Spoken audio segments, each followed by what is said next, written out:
Yeah, welcome again, and good day to you guys. Thank you for the crew. You guys have returned. Ayo, Charles, Ola, welcome back.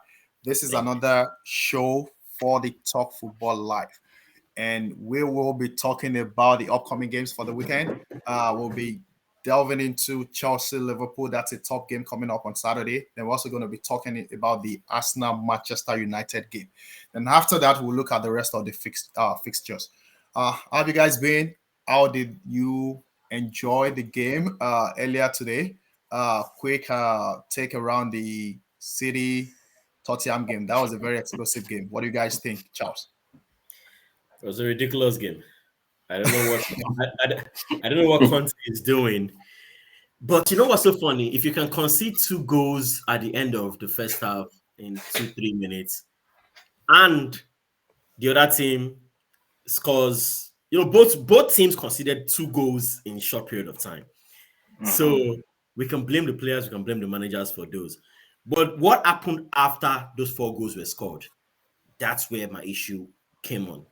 Because with the pressure City was piling on, and at some point, Conte brought in Bissouma, tried to, hold on to the midfield, control the midfield. But I think he could have done things earlier, and we can blame Conte for losing his two goal, point, which I'll blame him for that. But I think City was just too good. They were just too good for Spurs. The game was explosive, as I said, very interesting game. Okay, I like to take. I don't know if City was just too good or it was kind of like a revenge game and somebody playing out of emotions. I don't know, but I would like to get Ola's take on that. What do you have to say about the City Tottenham game? I see you shaking your head. Yeah, just like what Charles said, it was a ridiculous game. I mean, I was expecting Man City to come out second half. Haven't been down two goals. Very unusual of Pep. I was expecting them to come down, but I wasn't expecting four goals in second half. That was ridiculous. And then when you are doing that, you're doing that against a Conte that has some level of a record in defense. Yeah. He's a guy that we know want to defend, he can defend all game. To now see him go down four goals in second half, it's very ridiculous. Now that's number one. Number two, I know lately Man City has been kind of a little bit underwhelming against what we're expecting of them. But today was a great day for them. It's hard for you as a champion, defending champion, to go down two goals in first half and come back. So kudos to the guys, kudos to Pep for making this happen. All right, I'm going to shift to you, and I don't think anyone has talked about this, but I would like somebody to kind of talk about that. Was that the ridiculous idea Pep promised against Manchester United? Was that what we saw today? Yeah, so I think when the lineup came out, right, we were all a bit shocked. De Bruyne was benched. Yeah. Yeah, so it was ridiculous. Alvarez started along with Haaland. It wasn't like he benched Haaland as well. Yeah. And I think when I saw it, I said, this looks to be that ridiculous idea. It looked like he was going for a 4-4-2 with Mahrez and Grealish out wide, which is what he did.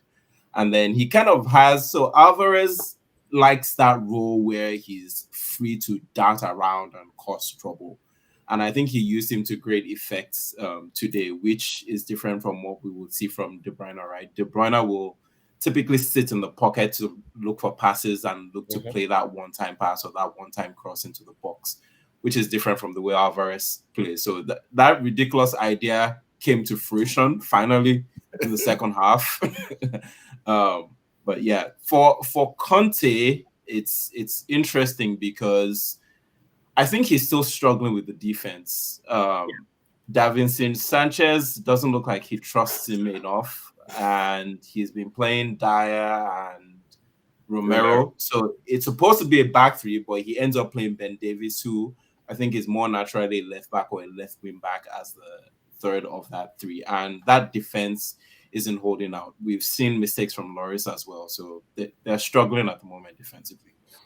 I agree with you. I think I saw, looking at Alvarez today, I saw Alvarez that I saw in the World Cup, moving around and playing alongside Mercy. So, just a quick contribution from you guys. Did you guys feel like if he had tried that ridiculous idea against United, maybe you could have come up with at least 1 point?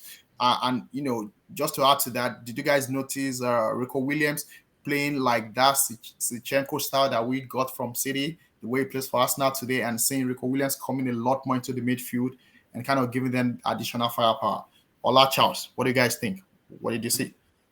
So I think the game against Man U was a totally different game. Now, I used to say something that the only way to stop Man City is to try to stop Alan from scoring. And the only way to stop Alan from scoring is you can't stop him, but you can stop the supply of balls to him. And that's what Man U did. Fred became a menace around De Bruyne. He was just chasing the guy down. So they shot the passes down. Now, would that have happened if the surprise today was what we saw against Man U? It might still have been difficult because they crowded the midfield with some defensive midfielders that can stop the flow of the ball. Maybe it's a game of gamble, I think, but no matter what, Man U came more prepared for that game, in my own opinion, than Man City. They knew if you can stop the flow of the ball, they might be lucky to stop the goal from coming from Haaland. But what we saw today again was, okay, if I can't get Haaland to go, what about Mahrez? Mahrez was all over the place. So it's kind of difficult. So this is like a game of chess. You come in, you try your luck, it might work. But I actually kind of disagree with you. I actually think if he had used this lineup against Man U, he may have gotten a point. Because like you said, Fred was there to crowd De Bruyne out. The way De Bruyne plays and the way Alvarez plays, very different. Alvarez does more of his drives, because he's a striker, naturally. So De Bruyne is still looking for... Alvarez doesn't look for passes. He goes in for the kill. And I think that would have moved Fred far off his role. I would have expected you a little bit more. So I think... Yeah, your last take before we go to the main games for tonight, right? Yeah. I know we're trying to compare this formation against the Man United one. For example, Mahrez had a better game today compared to Saturday, right? And Mahrez had a very good time playing against Perisic. Perisic is not good defensively. And I'm looking at him like, Conte, what did you just do? He couldn't even do that to Arsenal. He didn't play Perisic because he was worried about his defensive abilities, right? But today, he played Perisic, and we saw how Mahrez basically cut him off for that, was it second and third goal? He basically destroyed Perisic. Now, if you had used that against United, would he still have had a chance to get Wan-Bissaka? I don't know. I just wanted to get your take on that. And Walker was benched. So he brought in Rico Williams today. So I think what Pep did with Alvarez today is a tinkering, kind of the same thing where Klopp at Liverpool has been trying to find a solution for Nunes and the loss of money. I think it's similar. Haaland, we know, is predatory and hangs around the box a lot. And I think teams are starting to figure him out in terms of, locking him out and not giving him that opportunity in the box to get on the ball. And so I think Alvarez was brought in today as a distraction to try to find more space for Haaland. Haaland is deadly. He's not the kind of player that you sit down, right? He will kill you with movement in the box. But that's the thing. His game at the moment is very limited to being in the box. Pep has said it that they have to find more ways to get him involved. And I think introducing Alvarez today is to find a way to give Haaland space, because Haaland just needs a chance. He will bury it. Yep. So when that happens, if you have Alvarez distracting other players, you give Haaland that one opportunity. And we saw that from the goal he scored, right?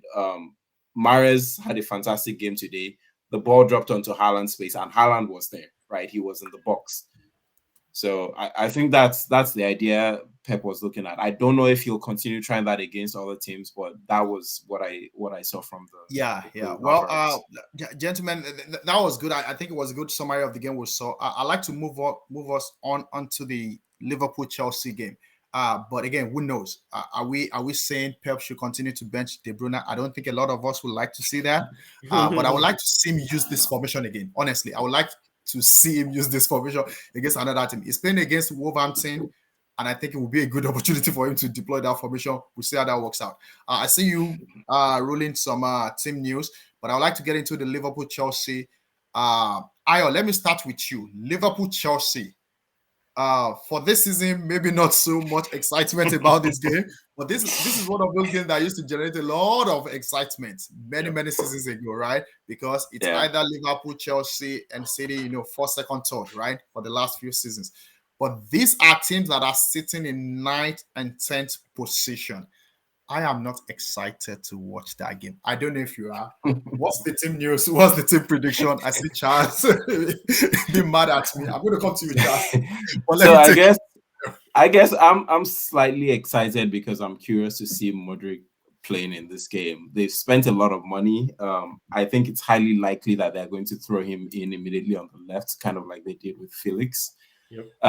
As you said, both teams are down 9th and 10th. They're level at the moment on 28 points, far off the top from Aston with 47 at the moment. So it's not the top four, the big hitters that we're used to seeing. We talk about Championship Sunday or the big Sunday games. We're not having that. This is a low-key Liverpool versus Chelsea game that we're having. We've talked a lot about the signings Chelsea have made, how they're going to fit all these players in. They spent about 160 million in this window. I'm curious to see what the lineup looks like. That's one excitement for me. On the Liverpool side, Núñez is supposed to be back in training, so there's a chance he might start. The last couple of games, Gakpo has played up front for Liverpool. They've played Harvey Elliott, they've played Salah, they've played Oxlade-Chamberlain on the wings alongside him. If Núñez is back, I think this might see Gakpo maybe being switched out wide again. Also, I'm not sure why Klopp started tinkering and trying to go back to the 4-3-3. With what you have at the moment, he's found a formation that was working with the 4-3-1-2, where he was playing. I know Firmino is injured now, but he essentially played Salah and Núñez up front together. And I thought that started to find a balance for them. They started winning games again just before the World Cup. And then with the Gakpo signing, he's tried to go back to the 4-3-3, Oxlade-Chamberlain being back fit as well. So it's curious to see. I think more the excitement for the game is seeing we'll see how the managers line up and the tactics that they set up with, more so than whether it's a top quality manager. Yeah, thanks, Harry. I like to go to Charles and I like to go to the Chelsea man, right? What is going on in the Chelsea camp? You guys have bought like 1 million players. Who are we expected to see on Saturday? Just a million. Wearing the shirts. What's the team going to look like? I know you have a lot of players on injury table, but I don't think it matters based on the players. You just acquired another player to the Madueke. He might just come in like Felix into the game, right? But Felix is definitely out due to suspension. So give us what's happening, Chelsea. God knows. Chelsea's case, is like having too many toys to play with right now. I don't know what the team is going to line up with. I expect Modric to start because, like you did with Felix, you buy a golden boy, you put him in to get the results. I don't know how he's going to start up. I don't know what because Graham Potter is actually very, very unpredictable. So I'm not really sure what formation is going to come up with, but I do expect Modric to start. And maybe, the likes of, you mentioned Madueke, Badishile. I'm looking forward to, those guys playing too, maybe come from the bench or even starting. But one person I really want to see is Datro Fofana, the striker, the Ivorian striker. He hasn't played, and I look forward to seeing him play up front. He's played, actually. No, I think he came up in... He came in as a sub. He hasn't started. Let me put it that way. He hasn't started. I need to see him start. He has to start again. Almost 90 minutes. Now, going to Liverpool, you mentioned the issue of Klopp tinkering, and I agree with you. I think Klopp is still trying to go back to his 4-3-3 formation, which was working for years when they had Mane. He's been trying to play someone to replace Mane. Gakpo is the one in that position right now. It's been Oxlade-Chamberlain has done it. You mentioned Harvey Elliott. He's been tinkering a lot, which I understand. I'm actually excited to see Gakpo play. I've seen him play up front. I think he may be better on the wing, and I hope Núñez comes in. Gives. I want to see both teams give their best players. So Núñez up front, Salah on the right, Gakpo on the left. I think maybe Klopp's best option if he's trying to go back to his 4-3-3 to play how they used to play when they had Mane. Now, when it comes to results and predictions, both teams are down right now. Their egos are on the floor. I'm expecting 2-2 draw. 2-2 draw. I'm going to come back to Ayo, but I want to take Ola real quick. And I want to ask you this question, Ola. Chelsea's manager, Potter, I think is in a safe position now, right? Based on what we're hearing. I think you should have asked me that question. I think the club is backing him, right? and he keeps getting a lot of acquisitions. So I think he's got a chance to build a team. So I don't think his job is as threatened as we thought a few weeks ago. Do you think Klopp is still in a good position? And do you think that result is a very important result for him to cool down things coming out from a 3-0 defeat of Brighton last week? What do you think? What are you expecting? So I think let me start by saying the two managers are in safe position. None of them is going, and I'll tell you why. Klopp is not going because he has performance. We know he has a problem. He has series of problems with players, injuries, and all of that. That's why he's not going anywhere. Now, that's not the same with Potter. I'm going to say this. Potter is not going anywhere because Potter, I see him personally. I see him like just a figurehead. I'm sorry to use that word. I think the owners of the team are the one in charge of that team, and he's doing exactly what they want him to do. That's why he's safe. Now, the former coach, Tuchel, left or was forced to leave because he wanted to do his own thing. But they brought in a guy that is ready to dance to their tune. That's where I see. And I know we've had this conversation before. When Arteta was first hired, we're thinking Arteta didn't negotiate well to be a man of his own and all of that. What I see in Potter right now is a guy that is just doing whatever the owners want him to do. So we'll see. I know he's safe. Both of them are safe. Talking about the match between the two teams, I'm still expecting a very high-level game. What I've seen so far, no matter how down these top teams are, when they clash, it's going to be survival of defeat. It's going to be tough. Just like what we saw between, Man U, Man City. They were not at their best, but it's going to be a brutal match. So I'm expecting like a draw, 1-1, 2-2, 3-3, thereabout. So I stick to 1-1 for now. Okay. Ayo, quick before we move on to the next big game for the weekend. What's your prediction and why? They have caught draws. Do you see a winner in this game? I'm gonna be bold and say I see a Chelsea win in this game. I think whatever Ayo says will happen. Talk me through that. This should be embarrassing for Charles. Honestly, Charles, Why? This is a shame. Because I called a draw win for your team. You called a draw for your team. I'm a realist.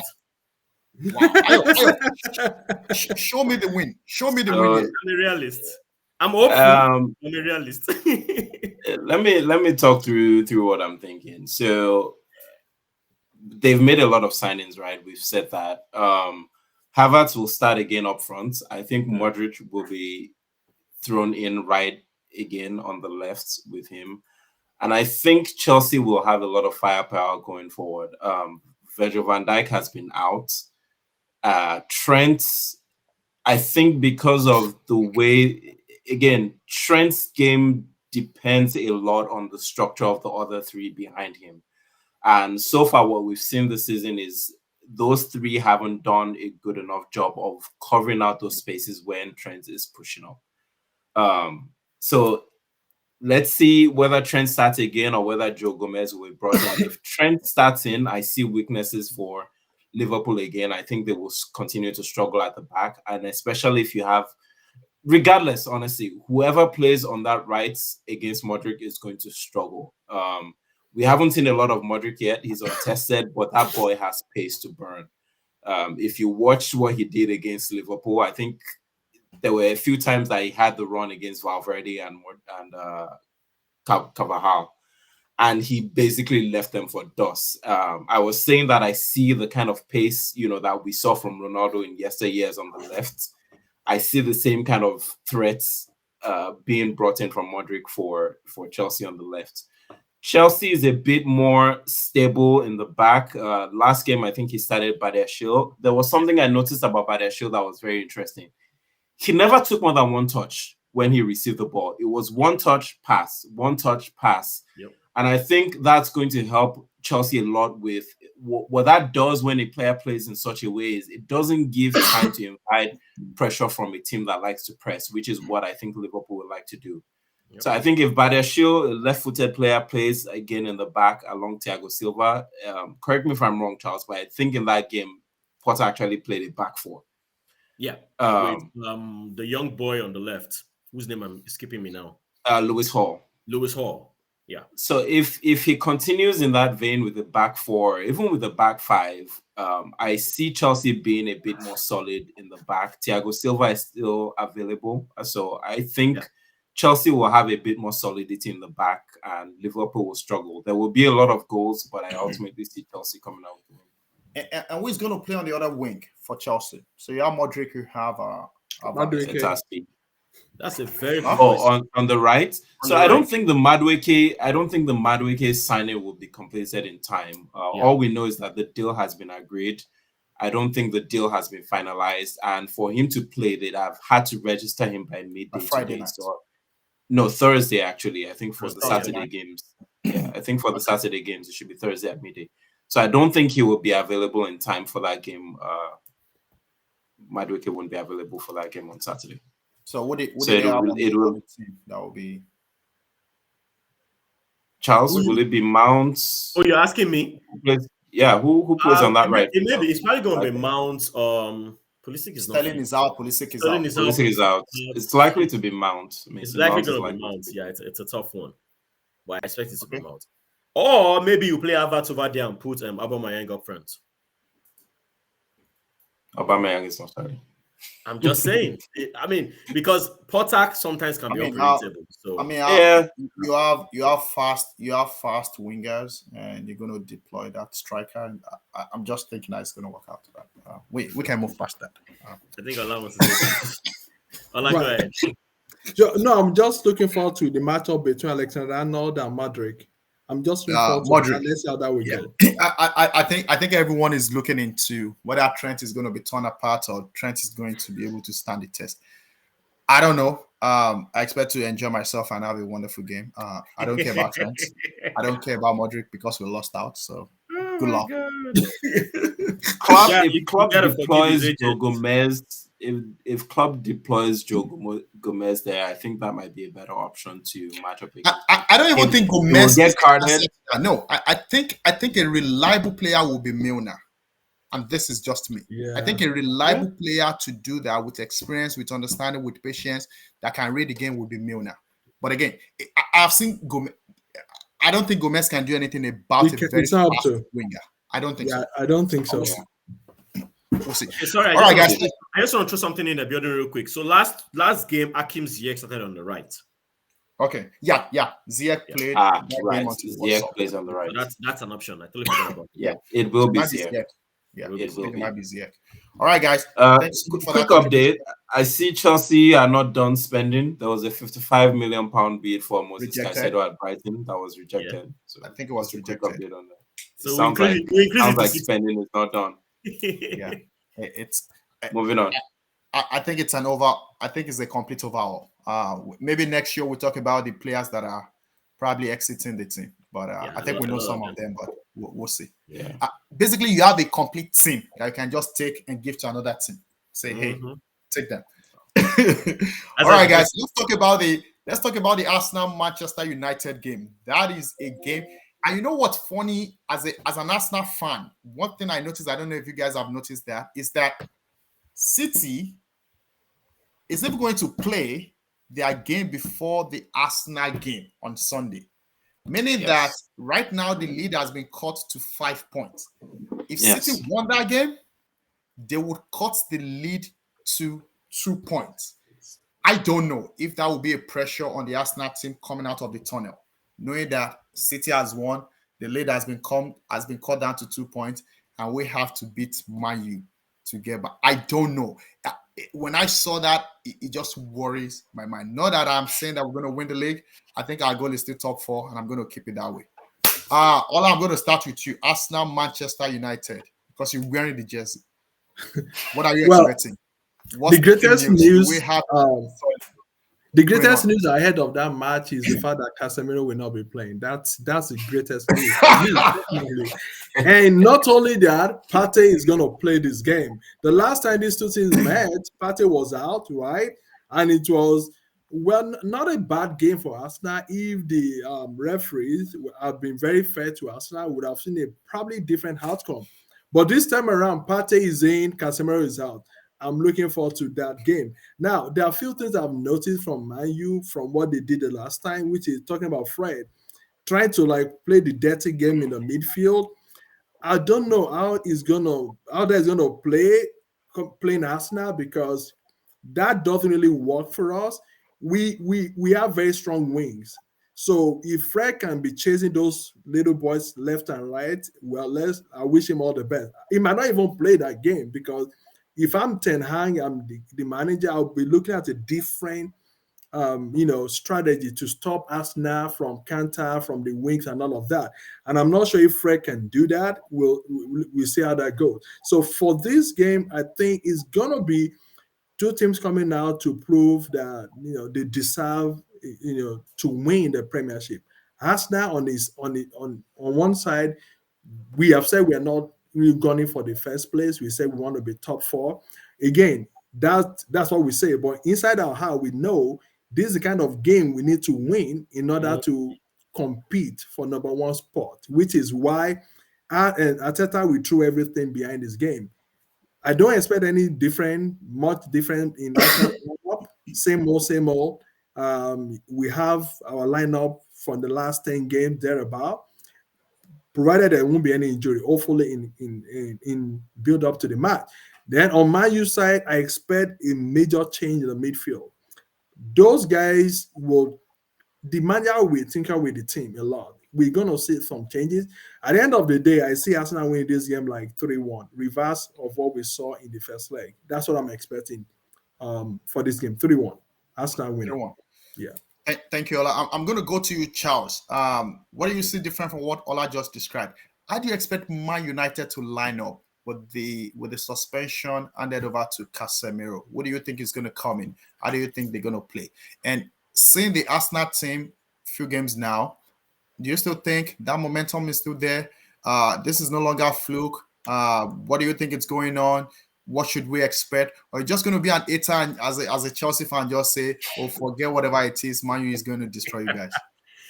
Okay, so in all reality, I think Arsenal it's not fluke, to be honest. You guys, you know what you're doing. The team is really well balanced and really well set. It's like a team that has a bunch of maybe quote unquote unknown people, but very, very talented, and people who know each other and everybody knows each other at task.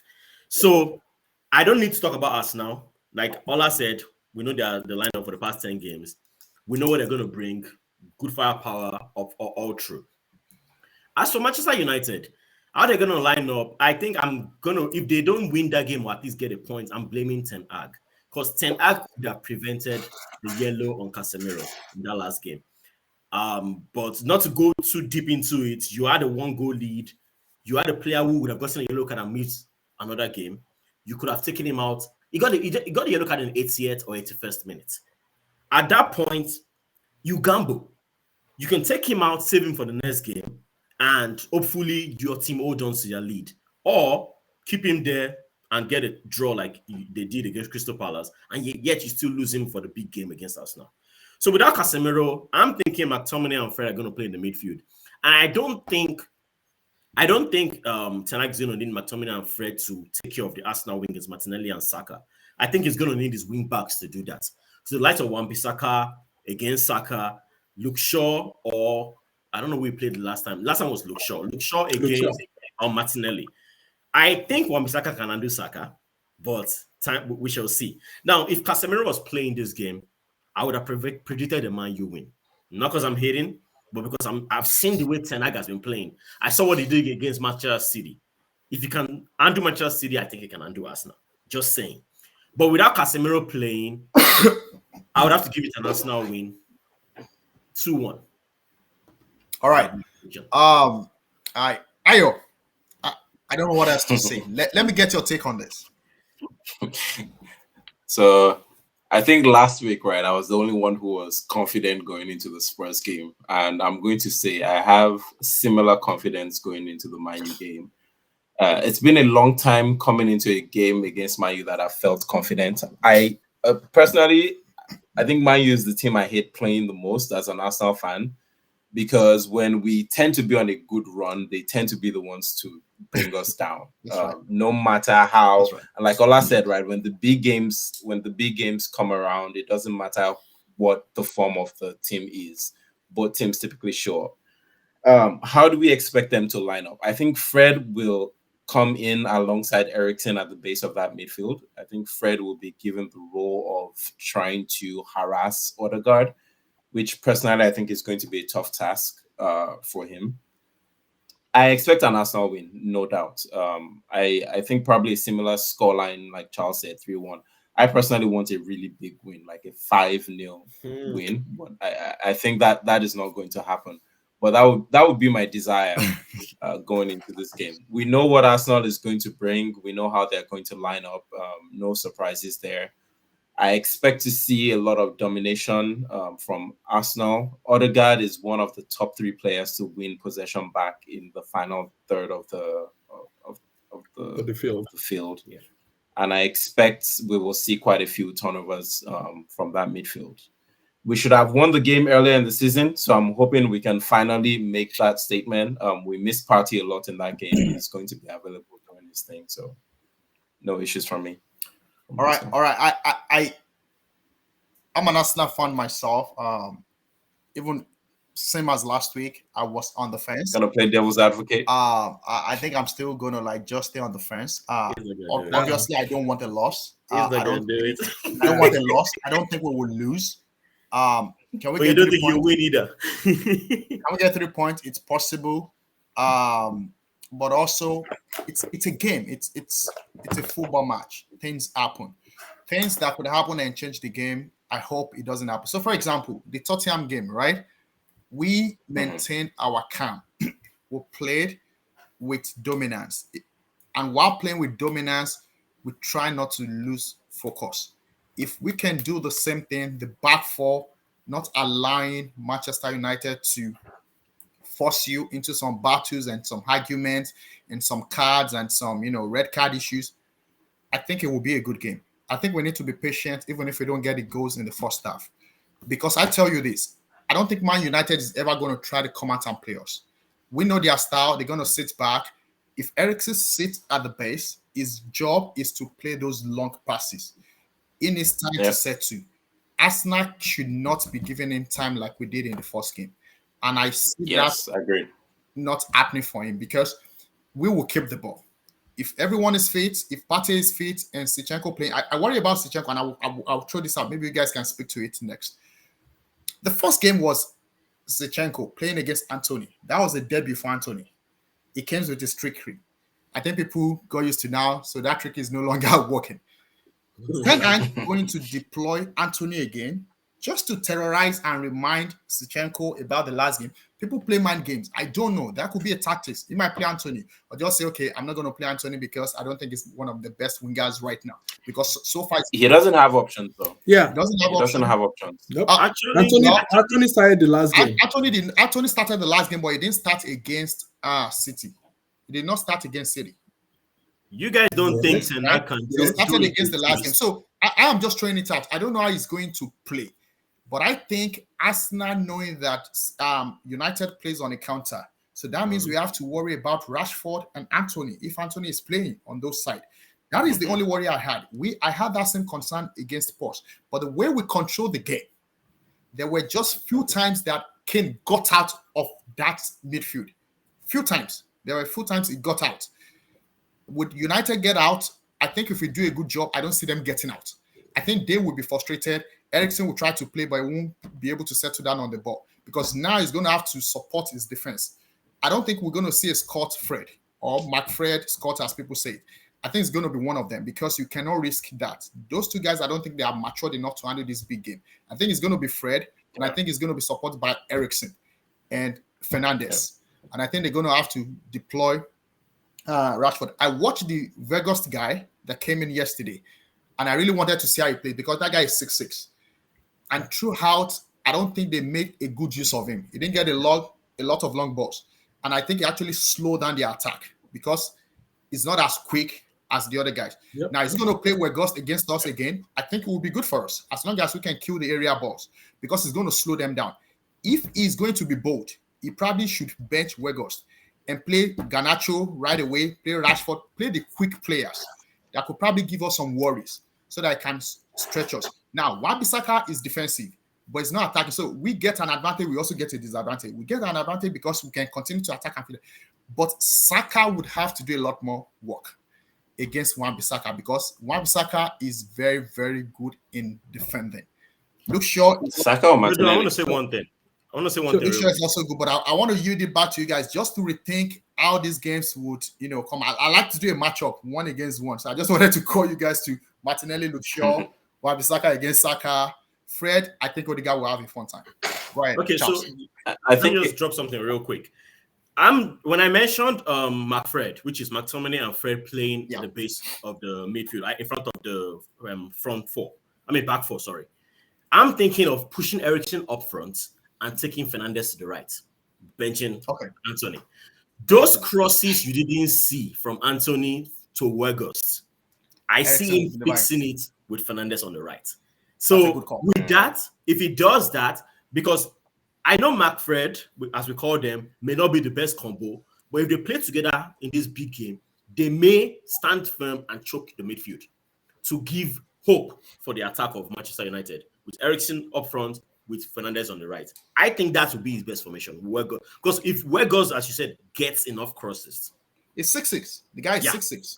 And it's not going to happen, and I'll tell you why. It goes against the way Ten Hag likes to play. Ten Hag likes quick wingers, and I think playing Fernandes out on the right kind of stops that for him. I think it would definitely be Anthony before, right? He has, but on the left, not on the right. Then Rashford on the right, I guess. Quick question: Anthony Martial is still out for this game. He's a doubt. He's a doubt. He's a doubt. He might be available. He might be available. He's going to be assessed before the game. I think Weghorst will play. He will probably use Weghorst ahead of. If Martial is fit, Martial starts. I take Weghorst over Martial just because of the size. That's what I'm saying. You have the size, but what do you do? But it goes against if you don't get the ball into the box. But you said something earlier, which is what you're saying again. What do? You watched Weghorst in the last game, and they didn't utilize him properly. You think the coach didn't see that? He must have seen that. What I meant by saying it wasn't utilized properly was that I didn't see those balls coming. That's what I'm saying. I saw the balls coming to his leg, and I felt like it slowed them down. I don't know if he's that good with his feet. Totally agree. But what I'm saying is, in order to fix that, you play Weghorst and supply those balls. Simple. So I think in assessing that, right, you have to look at how the coach likes to play. And we've talked about maybe how Potter were not sure about his style of play. Ten Hag, we're sure of his style of play. He will stay compact and he will look to explode on the break. Weghorst doesn't fit that mold perfectly. I think Weghorst is going to be a good option for them off the bench in a game that they're controlling and they're struggling to break teams down. That's where I see Weghorst being utilized. Let me take all that. I think we're going to say something about this Arsenal Man U matchup. Yeah. So for me, the greatest threat to Arsenal will be coming from Rashford.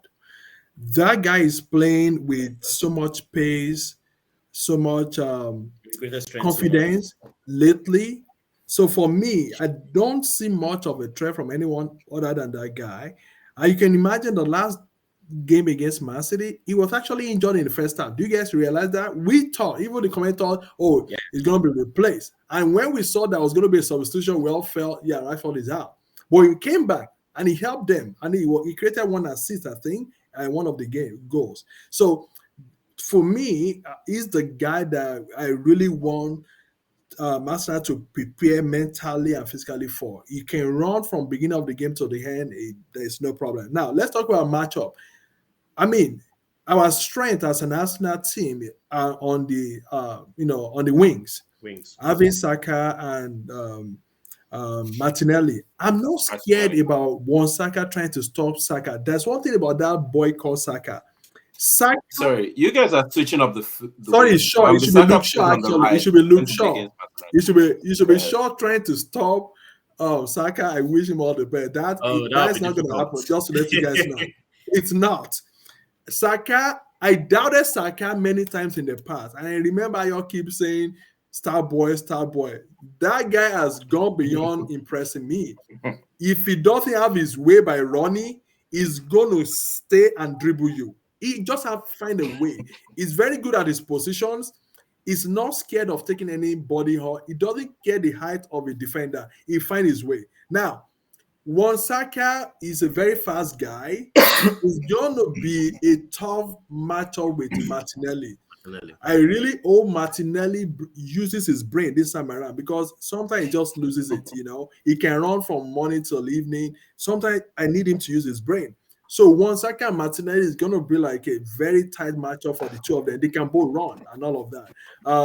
One last thing is midfield. That midfield is, I want to see Partey be the marshal of the midfield. I really want to see that. Eriksen, well, I don't know. Eriksen is not interested. So that's the part I really want to see. Partey, be your Partey. Then Xhaka, just dominate, stay with Partey. Let's build a fence around that midfield. That ball cannot crossover. That's what I'm waiting to see. Charles. I want to add one thing real quick. You mentioned, thanks for bringing it up. Saka is facing Luke Shaw. Yeah. What if Saka ends up facing... Is he? What if Saka ends up facing Malacia? Because in a couple of games, he had played Luke Shaw in the middle along with Varane, played Malacia on the left. I actually think he may explore that. And I would love to see that competition. Yeah, I was going to bring it up, right? So before Malacia got benched, Luke Shaw was playing central defense. Central, yeah. Mm-hmm. The last game, he went back to his natural position because Martinez is back, Lisandro. So I think because Lisandro, I don't think the head injury is something to worry about. Of course, that guy looks like a fighter. You've seen him. He loves to play rough, right? Martinez. I think he's going to try to fight for a shirt. He's going to try to come back to that center. If he's playing center back with Varane, I think Luke Shaw is going to end up playing ahead of Malacia. That is just, but again, things happen in training sessions. Maybe he got injured or he has some cold or something. Regardless, I think they are back, right back and left back. I think they are good enough to play. It doesn't mean that we can't go through. Ayo, I will yield to you. What do you think? Bukayo. I love the boy. I don't care who plays against. I can be worried about Martinelli against Wan-Bissaka. I think Wan-Bissaka will shut Martinelli down in that wide area. I think Martinelli is going to have a very difficult game if I'm looking at it from the Arsenal perspective. I expect Wan-Bissaka to come out ahead on that battle. But when it comes to Saka, I don't care who is defending. I don't care which team it is. Saka has shown that he has the intelligence and the ability to find a way against the opposition. It doesn't matter who it is. We're about halfway through the season now. He's faced almost every team except City at least once. And Saka finds a way to make the difference. He will hang out wide and wait to receive the ball. You might keep him quiet for 60 minutes, and that's what you find from the best players. You might keep them quiet for 60 minutes, 70, 80 minutes.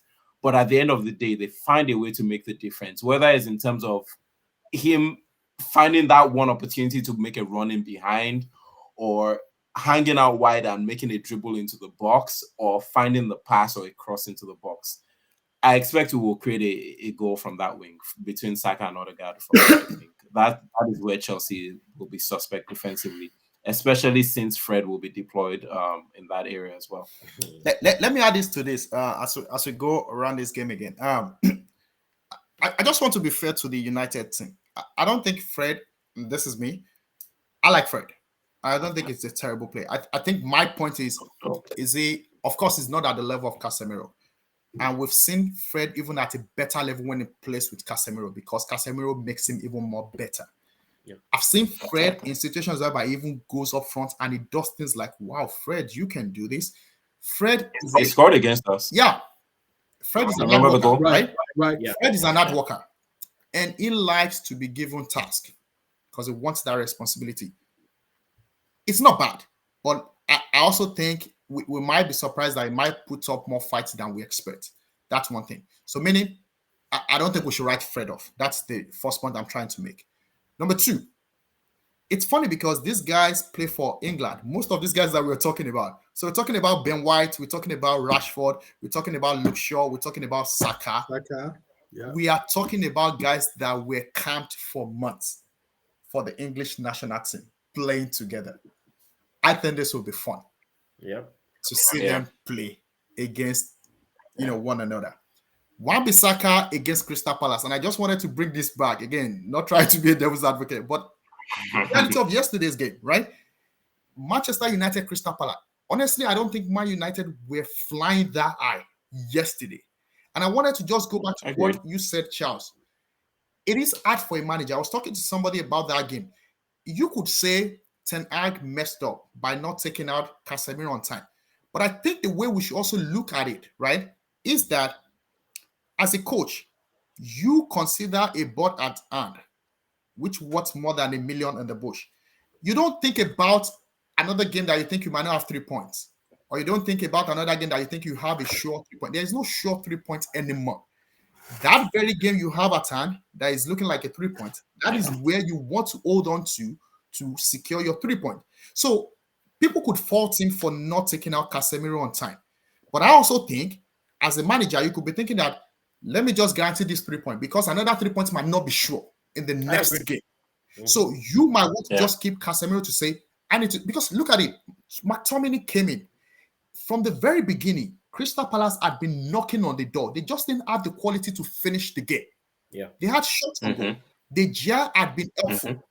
I just want to remind us, the Gea had been helpful, even with Casemiro. And let's go back to Aston Villa. Casemiro had played a game where they lost. Aston Villa beat this team with Casemiro playing 90 minutes. If you guys remember, Chelsea almost beat Man United. That very last goal from Casemiro, which ended 1-1. The point I'm trying to make is they are beatable even with Casemiro. I agree. But what has Casemiro done? My blame should be going. Eriksen has transformed this team because Casemiro has brought that balance. Look at the Crystal Palace game. There were times even this one, Bissaka, you would call him, went out of position. Casemiro stepped in, created the first foul that he didn't receive yellow card. He stepped in. This yellow card he received was a pass to Fernandes that Fernandes did not read very well. And he had no choice. He basically had no, it was a sacrifice. He had no choice than to go for, because Zaha invited him. Zaha invited Casemiro and he tested him, right? So I just want to get your thought. I still think it's still going to be a tough game. And that's the reason why I said I'm going to sit on this bench for this one. But I like your confidence, Ayo, because it's helping me. Let me say something real quick. Biodo, I take it back. So maybe I shouldn't blame Ten Hag for the Casemiro yellow.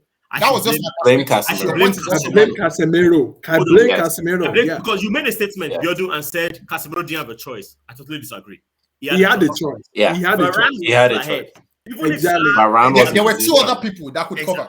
So we all watched the game. So I blame Casemiro. Yeah. You understand? So I take that back. I blame Casemiro for getting that yellow. So when something's gonna go bad, there's always some silly mistake people make. Yeah. He should own that mistake. He caused it. He should still be in that game. Against Aston. But it is what it is. Somebody has to lose, somebody has to win. So I'm rooting for our victory on Sunday. I last it. Let me. Yeah, I was just going to take a look at it from the Man U perspective. Where is the weakness for Arsenal? I don't see any weaknesses up front or in the midfield. We know what Partey, Xhaka, and Odegaard bring to the field. I think where the weakness is for Arsenal is in the rest of the back three. And when I say rest of the back three, I'm counting Ben White out of that. Ben White has been solid at right back.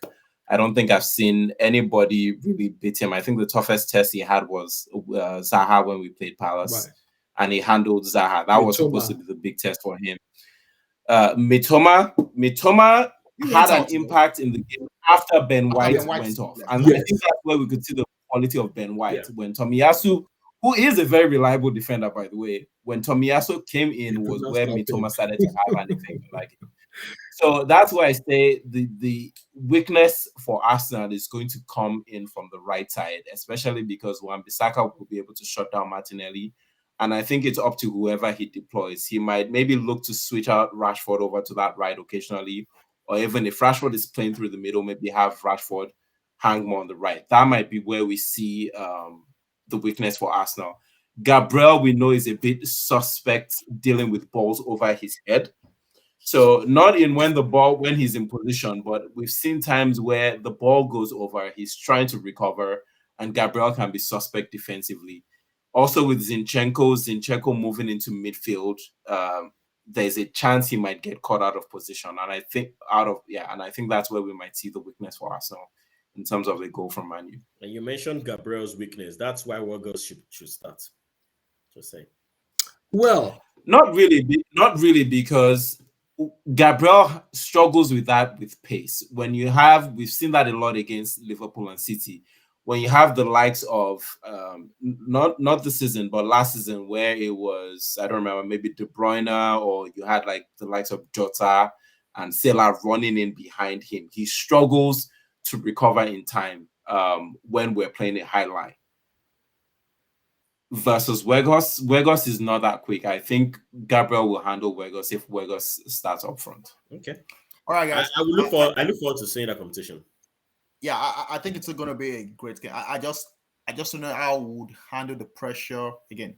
Not that I should be concerned, but if Man City, which I think they will probably beat Wolves, and that's before our game, and everybody will be knocking on the door to say, Arsenal, I think you are beginning to capitulate. I hope that's not the story, but we'll see.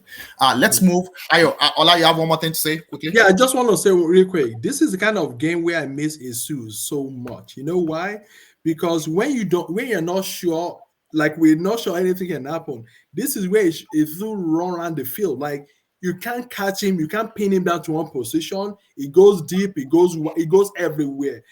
Nketiah is good, but it's not at that level where Susie. So sometimes when I look at a game, I'm like, so what can happen? We've looked at the matchup. It's tough for the wingers, not like Saka. Jesus coming and just like he can decide to like dribble like 4, 5 people. He attract people to himself, then frees these other guys that might be having difficulty with their defenders. That's the part that we're going to miss him most in this game. I agree with you, and I don't think we have a fix for that.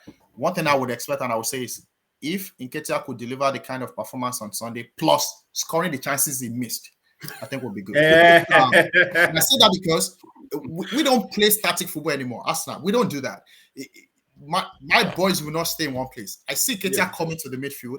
I see Nketiah forcing them out of position, and I think he can be successful taking Martinez out of position. Martinez is always trying to bully the striker. Yeah, so all he needs to do is draw him out of position, let the ball drop behind Martinez, and let Odegaard get into the place, and Saka will finish the job. That's what Nketiah needs to do. This is brain. Use that brain on Sunday, and they will be dealt with. That's what I would think. But don't also underrate Nketiah. It might be a game for him to shine if he gets the passes inside the box. I was gonna say yes. Yeah. Beardo, what's your prediction again? Beardo, what's your prediction? Did anybody predict already? We all predicted, except Charles and I agreed on the 3-1 for Arsenal. Say that again. I think I'm going to go with it. I said you and I, Charles. I think I'm going to go with the 3-1 as well. 3-1. I said 2-1 actually. You all said 3-1. Charles said 2-1. But we all say Arsenal is going to win. Yeah. All right. May we be sure? Can we bring up the remaining fixtures, and let's just quickly look at the remaining fixtures for the weekend? Yep. And have the team news keep going as well. Hopefully, Man U will shock us. Shock you, not us. All right, guys. So we've talked about that first game. Bournemouth, Nottingham. These are relegation battling teams. What do we expect? Nottingham Forest has actually moved out of the relegation zone. I should say that. Bournemouth is still way there. Ayo, I'm going to kick off with you. What are the team news that we're looking for at Bournemouth and Nottingham Forest? Yes. Do you still think Nottingham Forest win would continue? Yeah, I expect a Nottingham Forest win. I think the interesting development is that Chris Wood has been signed by Nottingham Forest. We know Forest have signed a lot of players over the last few months, but in this case, this is a signing that I think they actually need. Woni is rolled out for a couple of months, it sounds like, due to a groin strain, and it seems like they haven't trusted Emmanuel Dennis to play up front as the striker. So Chris Wood has been signed, and I expect he will start in this game if they're able to complete the registration in time. All right. What do you think this scoreline would be? I expect a 2-0 win for Forest. Well, I see you shaking your head. What are you expecting to what kind of outcome should we be expecting to see? You know what? I think these two teams, I give them the same level of in terms of threat to each other. I think it's going to be a draw for both of them. I'm not expecting any surprise. These are, I'm saying, lower table teams. Nottingham Forest is, I mean, they've lost their main man. The new guy Wood. Well, I wish him all the best, but maybe not in this game. So Bournemouth and Nottingham Forest, I'm seeing like a 1-1 draw. Okay. For the two. All right. Let's start Brighton. Last week, I know we talked about Leicester. I was actually waiting for them to have a result against Nottingham. I was surprised that Nottingham Forest won that game because Brendan Rodgers need result. How he's still on the job, I don't know. I think he's getting a player from the Dutch league or something. I know he's getting a new player this window. But again, I don't know if that will fix the problem. Leicester, what is going on? Leicester is facing a very hot team. Brighton is hot right now. What is going to happen, Charles? Leicester, Brighton. What are we looking at? Leicester is pretty player dependent, and Vardy hasn't been Vardy. Maddison has been too injury prone, and I think that maybe the absence of Schmeichel, exit of Schmeichel is also playing a part. I'm not really sure in the leadership aspect for the team. But that team is extremely player dependent, and there hasn't been someone to step up, and that's why the results have been going up good and then down. They take one step forward, 3 steps backwards. Brighton, on the other hand, is on the opposite side of the radar. They're like going way, way ahead of what we predict for them. So the way after they dealt with Liverpool the way they did, I expect them to do the same thing to Leicester City.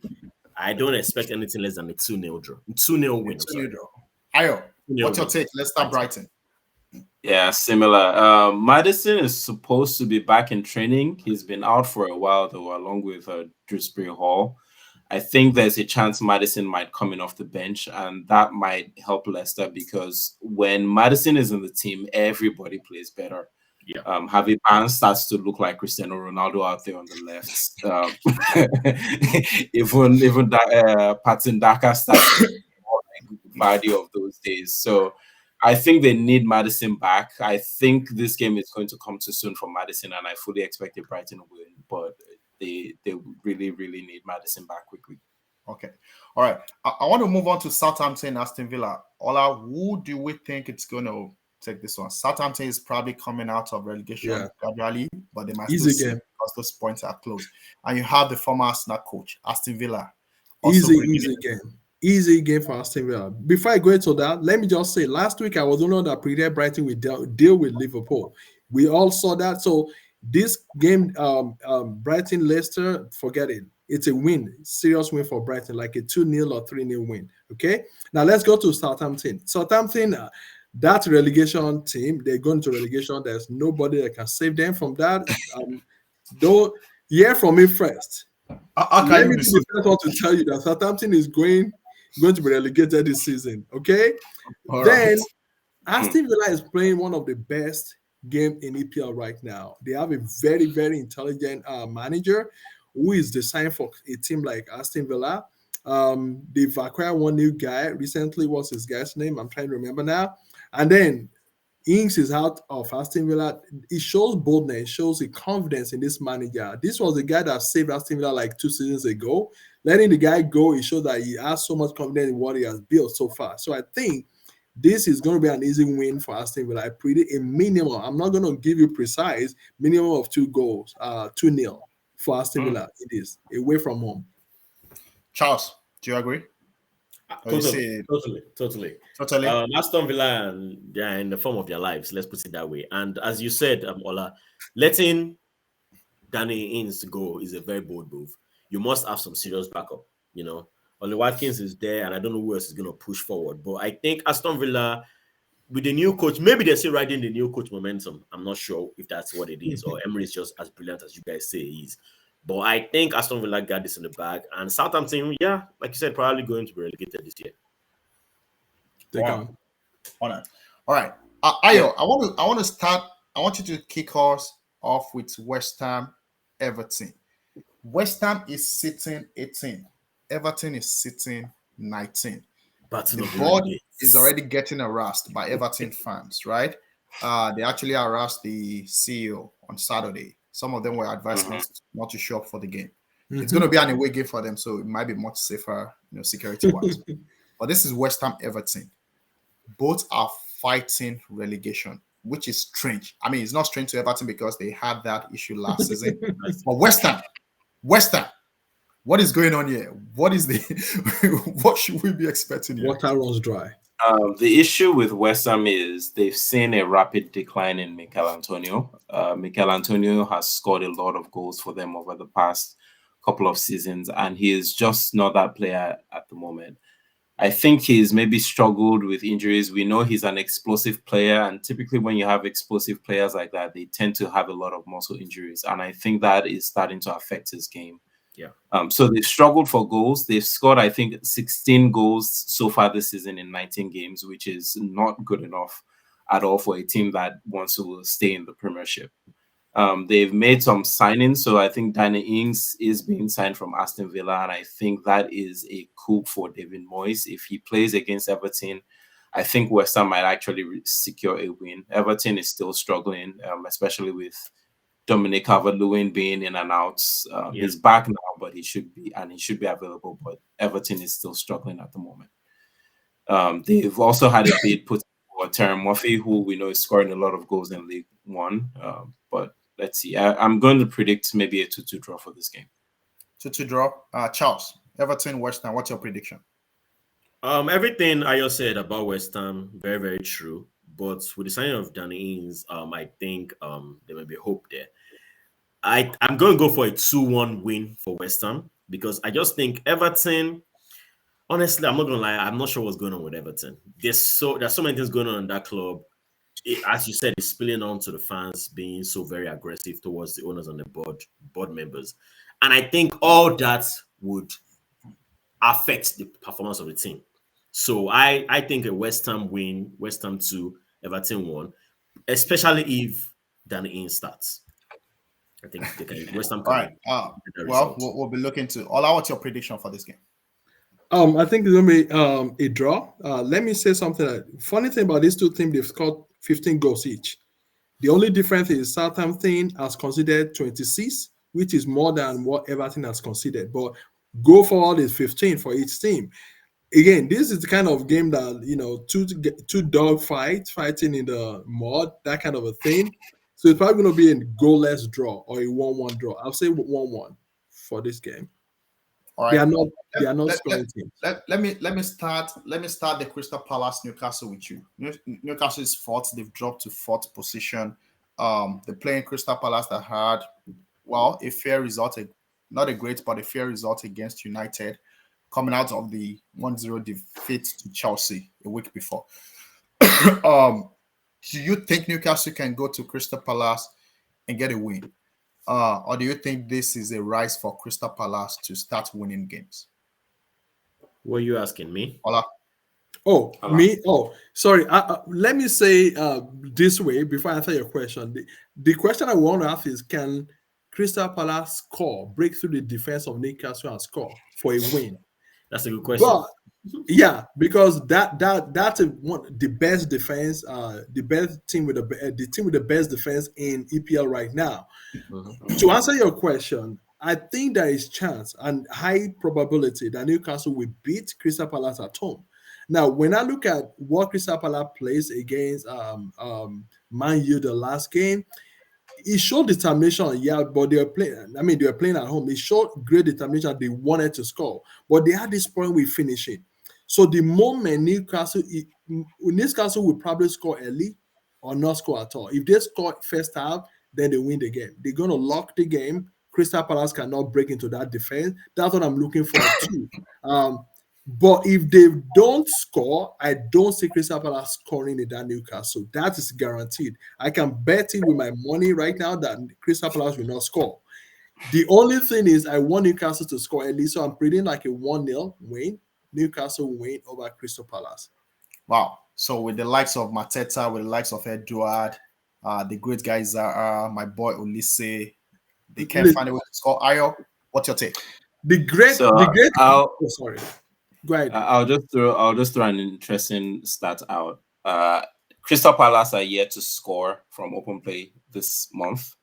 The only goal they've scored so far is that free kick against Manchester United.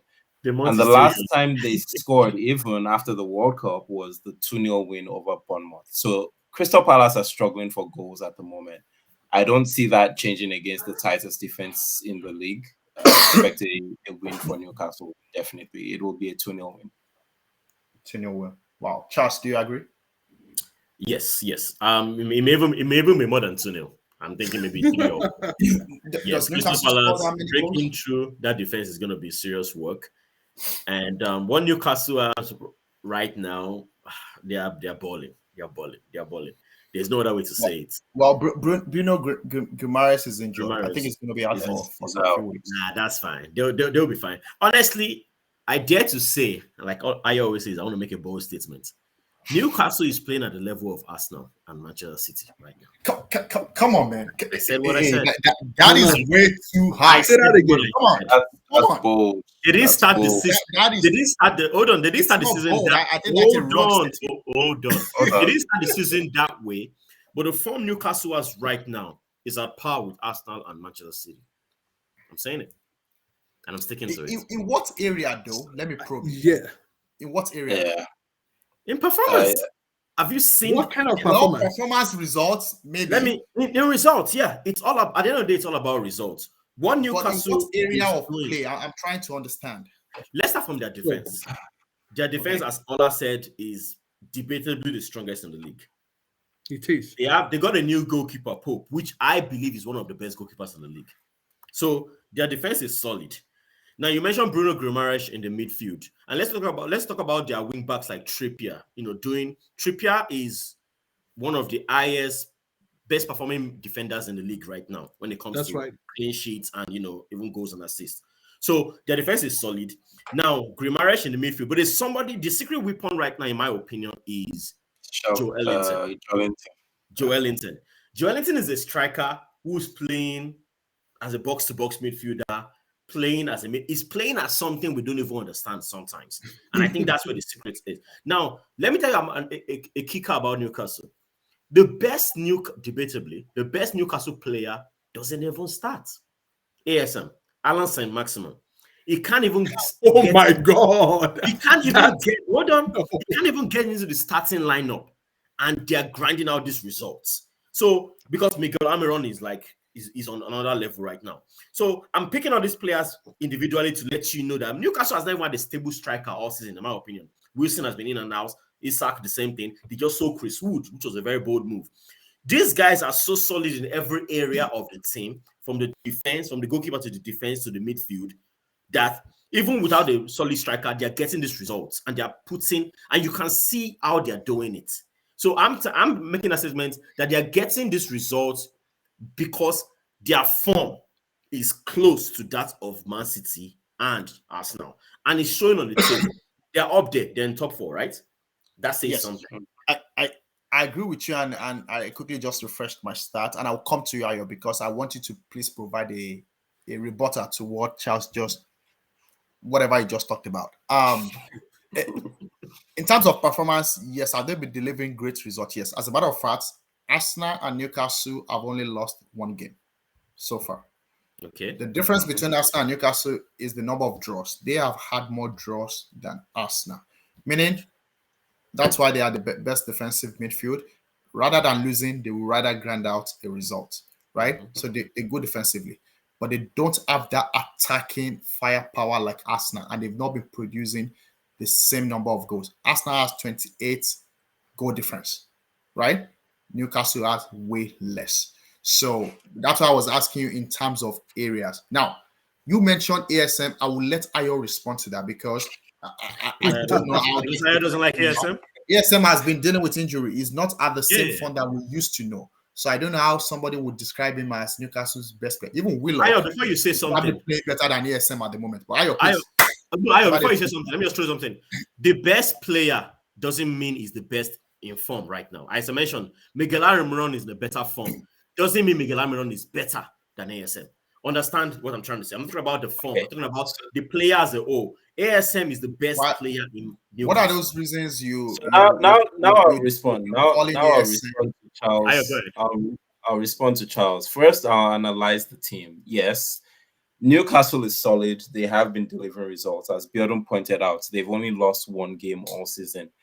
There's a difference though in attack, right? When you see the likes of Arsenal, Man City, even I'll put Man U in the same bracket. When you see the quality going forward, Newcastle lack that quality, and it shows in the stats. They've scored 33 goals this season as opposed to Arsenal's 42, and City has even scored.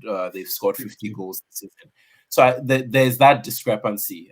They've conceded 11, whereas Arsenal has conceded 14. So not a lot of difference there in terms of defense. And so that's where I feel top four, yes, they are secure in the top four, but that's where I think they fall short of the quality of the current top three at the moment. Now to Alan St. Maximum, I think the shift in how we're seeing Newcastle perform this season is why ASN cannot get into the team. The 11 or the 10 outfield players that start are hard workers. It's a 4-3-3 that are balanced and spread across the pitch, as opposed to maybe a 4-2-3-1 where you can afford to have one creative player creating. It's a balanced 4-3-3. St. Maximum doesn't get into that game because the previous Newcastle of the past played for him. They expected to retrieve the ball and then hope and for send the ball to him. Yeah, exactly. I expect him to provide some magic. This current Newcastle team doesn't do that. They rely solely on working for each other, both in defense and and also in offense. So do you agree? Do you still agree he's the best player in Newcastle, even though Hell no. Not anymore. Not anymore. As a matter of fact, I don't know if you know this. I think the best player who you pointed out actually for them is Joelinton at the moment. Joelinton is doing it all for them at the moment. He's so you guys are still misunderstanding. You're misunderstanding when I talk about form and he's scoring goals. He's providing assists. Yeah, let me ask you a question. Let me ask you. Hold on. Let me ask you a question. Who is he the best creative player? Is that the question? Is he the best creative player? Maybe you can put him in the same bracket with Almiron for that, even form aside. But is he the best player? No. I'm putting form aside because when you say Joelinton, that is about form. Not about the overall player. It's not.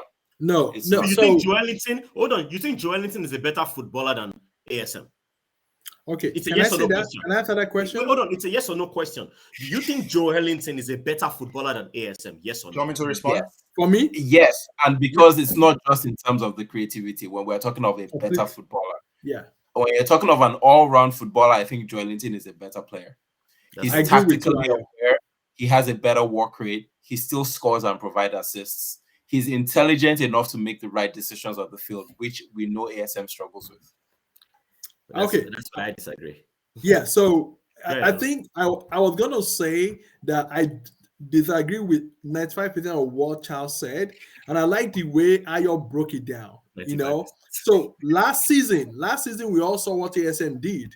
It was just like the pattern of the team was throw the ball over the midfield and let him chase it down. And when he chases it down, sometimes he doesn't go to the field with his brain. He has it in his pocket. And what do we get? So we are seeing a complete team right now with Joelinton and Almiron and all those guys. They are playing like a team.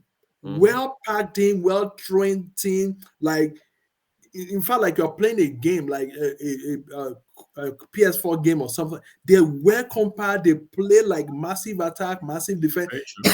We didn't see that last year when ASM was one star that was chasing around the field like he was on drug or something. So it's not even close. I think Joelinton is the best player because he's a team player. ASM was just one guy, offshoot of the team, just chase ball, and out of 10 ball is only able to convert 1 out of 20 most times. So gentlemen, I would love to have this debate going forward. I think you should actually throw out a poll and see. Let's poll the Newcastle fan. I'm not a Newcastle fan. I enjoy them so far. I'm trying it out right now. I think you should just maybe create a poll and see who is the best Newcastle. I tell you, you'll be greatly disappointed because even your best player in Newcastle is about to leave Newcastle by summer. In case you don't know that. Yeah, he's about to find a new home. He's not getting game time, and he's frustrated by that.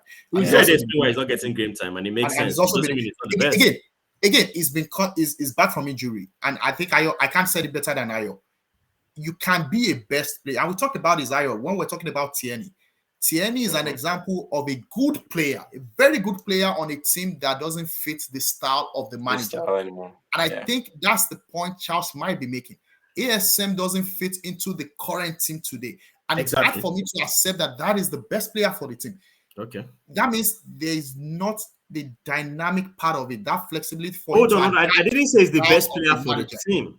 He's the best player in the team. May not get in the formation that the manager is playing right now. But why can't he get into the team that the manager is playing if he's good enough? That's up to the manager.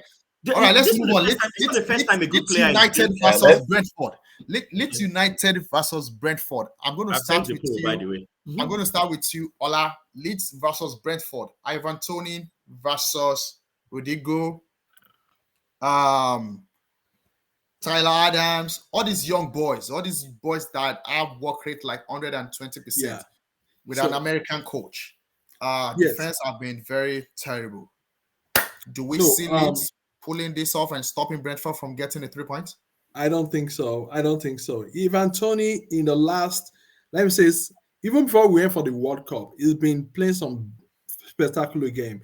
He find a way to score even when there is no much space. Whether it's a deflection, whatever it is, it scores. Whether it's a penalty kick, that's the kind of player he is. And not just him. You look at the entire team from the defense to the midfield.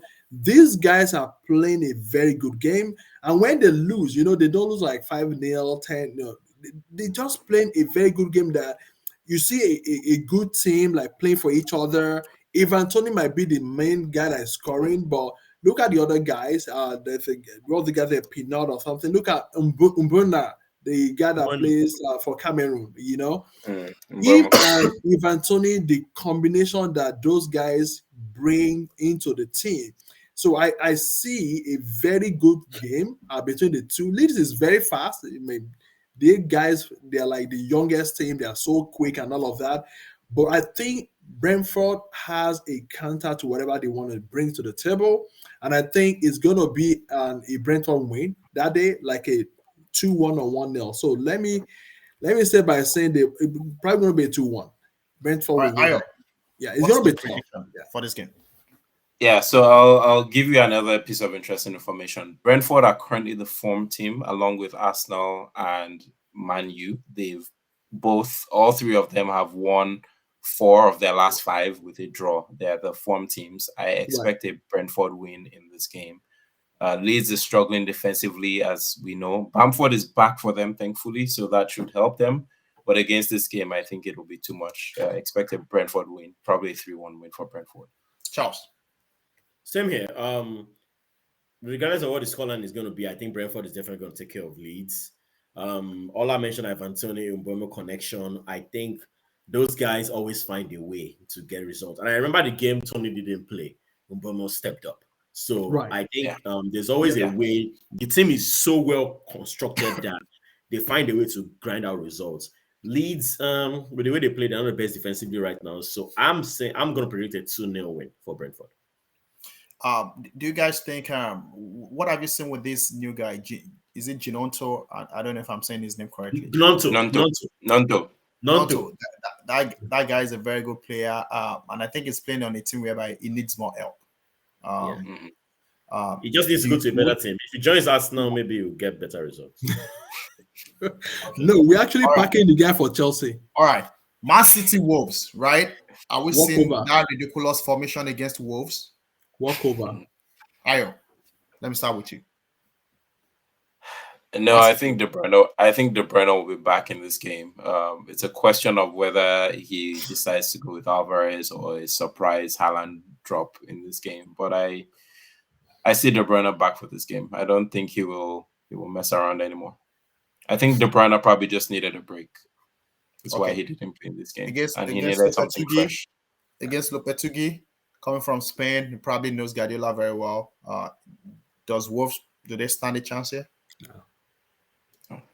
No? And I think it might count against him because actually, funny enough, whenever Pep tends to come up against coaches he's familiar with in Spain, I don't know if it's an inferiority complex. They all seem to struggle. I saw that a lot with Emery. I've seen that with other Spanish coaches that he's come up against, that he played against when he was at Barcelona. They all struggle against him, and I see this game no differently. Hola. Yeah. So seriously, we are kidding, right? Because I don't know why we are trying to analyze this game, right? So this is a walkover game for Man City. A Man City bench will win this game, just to let you guys know how easy it's going to be for them. So that's why I said from onset, it's a walkover. Right now, you don't want, have you seen a wounded lion before? They run. This Man City game, this is another opportunity for them to amass a lot of goals, to build their goal difference and all of that. And I think they're going to do just that. There's no chance for Wolves. I'm sorry. Even though they have what's that guy named? The guy that Diego Costa. Sorry. This is not the game we should be analyzing. I think we should just forget about it. It's going to be like a 5-0 win for Man City. It's going to be very funny. I actually don't think it's going to be that way. Okay. Man City is playing at home. For God's sake. I'm not sure a lot of Wolves fans would like to see you back on this show talking about them. But anyway, we'll leave it to Sunday and find out. Brentford went to Man City and got a result, just so you know. Charles, Man City, what's your prediction? I don't think it's going to be as bad as Ola is making it seem. Man City is going to win 2-0. 2-0. Man City is going to win. Wolves will even squeeze a goal out and make it 2-1. Who knows, right? It's a game, right? It's a game, last game before we wrap up for tonight, and I've enjoyed my time with you guys. Fulham, Spurs. Fulham is flying. Spurs is not flying. Is this a game for Spurs to tell their fans that we're sorry we let you down in the last couple of games, but we are back? What do you think is going to happen, Charles? Fulham, Spurs. Wounded lion, as Ola said. Spurs are the wounded lion. I expect them to get a result from this game. 2-1 to Spurs. Fulham, Mitrovic still playing, Pereira still playing. They may be able to squeeze a goal in there. Maybe even squeeze a goal. Maybe 2-2. But I'm sticking with my 2-1 prediction to Spurs. 2-1 prediction. Spurs take a win, right? Fulham are solid this season. I don't think it'll be easy. Spurs are struggling both defensively and offensively. Son is struggling at the moment. We haven't seen Son really have an impact this season, and even more less so since the World Cup. I'm expecting either a 2-2 draw in this game or maybe even a cheeky Fulham win. Wow. Interesting. I think the struggles for Conte continues in this game. Ola, your prediction, and what do you think stands to benefit from this Spurs? Just so you know, Tottenham is fifth. I'm about to say that. I'm about to say what you're about to say. So, look, I'm going to disagree with you. Say a cheeky win for Fulham? No. This is going to be a solid win for Fulham. You know why they deserve it? Right now, Tottenham is number 5 on the table. Fulham is number 6. Just 2 points ahead of Fulham. And Fulham is at home. Fulham have been playing a very good game in the last few, Forget about Mitrovic and all of that. Uncle Willa is still there. He scored a fantastic goal against Chelsea. I saw that guy got chip on his shoulder. We see so trust me, Spurs don't stand a chance of winning in Fulham at home. Not the current Spurs. I'm being honest with you. So this is both coaches are also Italian, though. What? Both coaches are also Italian. Exactly. So I feel a 1-0 win for Fulham. Spurs might still have to look for another game to win, not this one. Let me bench Harry Kane on my fantasy. Maybe. Fulham should have secured a draw on Sunday. How they ended up losing that game was it was a bit disappointing because that was the last chance of the game, and they should have gone ahead if not for the rule against a penalty kick. I don't know if you guys watched that game. So it wasn't that they didn't have they had a very good game against Newcastle, which I thought they could have just gone on with a point. But I don't know if Spurs can go there and win. If they did, I think that would be a very good performance for Spurs because Fulham will be looking to take over the 5th position. So that wraps up this week's show for the game of the week. Thank you, gentlemen. Your contribution has been very valid. Charles, I'm going to be looking out for your polls on ASM versus who else on the Newcastle Joelinton. team. It's ASM versus Well, Joelinton. Joelinton will be my pick as well. I've I know. enjoyed watching Joelinton. I think Almiron is also a very great candidate. I think Yep. Kieran Trippier is also a great candidate if we're looking for one of the best players that is carrying the team. Because when you talk about players, I look at all the areas for me to make a decision on who is the best on the team. How are you supporting your team? How are you playing with your team? How are you assisting? How are you delivering? And, look at Zinchenko, even when he's subbed, right? At the end of the game, he's the shortest on the field, but he's the one that kind of has the highest morale to rejoice and celebrate every win with the Arsenal team. So, looking forward to this weekend game. Liverpool-Chelsea is going to be a great one. Arsenal Man is going to be a great one. Crystal Palace, Newcastle. I think all these games are very good games to watch. Until the next time that we'll come back on the show and talk about the next features. Stay tight, stay safe, and talk to you guys some other time. Enjoy. See you Bye-bye. guys same time next week. Bye. All right. Thank you. Bye-bye.